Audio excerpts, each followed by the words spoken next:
वसल्लम अलैका या हबीबल्लाह। नारा तकबीर, नारा रिसालत, नारा तहकीक, नारा हैदरी। तुझो पीर मुझो पीर। मूंखे लोरी हुई दिनी अमा तू सदा अली अली कजा। मूंखे लोरी हुई दिनी अमा तू सदा अली अली कजा। बुध खालदा फ़कीर माओ जे चुमी चयो चपल बचा तो मथा ज मुश्किलूं अचल।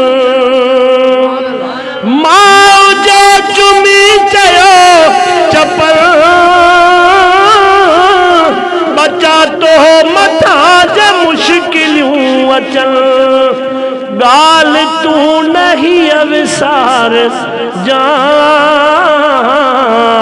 तू सदा अली अली कजा। तू सदा अली अली कजा। मूंखे लोरी हुई दिनी अमा तू सदा अली अली कजा।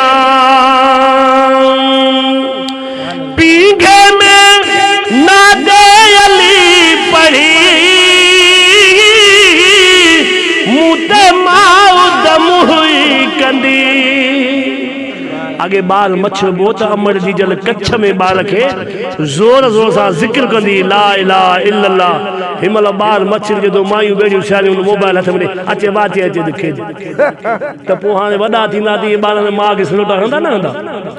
ज़िक्र अल्लाह जो उहा शइ आहे जो जेसि ताईं ज़िक्र कंदे शैतान एतिरो परे भॼींदो आहे जो हुनजे कन ते आवाज़ ई न पए। हाणे हीउ फ़कीर चवे थो त माना जीअं ॻाल्हि कबी आहे त अमर जॾहिं मूंखे सुम्हारींदी पींघे में त पोइ हीअं चवंदी कीअं पींघे में नादे अली पढ़ी मूं ते माउ दम हुई कंदी। इए अमर चवंदी हुई सदा तू अली अली पयो कजा। मूंखे लोरी हुई दिनी अमा तू सदा अली अली कजा। शान चैन जो ॿुधायो बचा तो के हैदरी बनायो नारा हैदरी। हाँ शान चैन जो बुधायो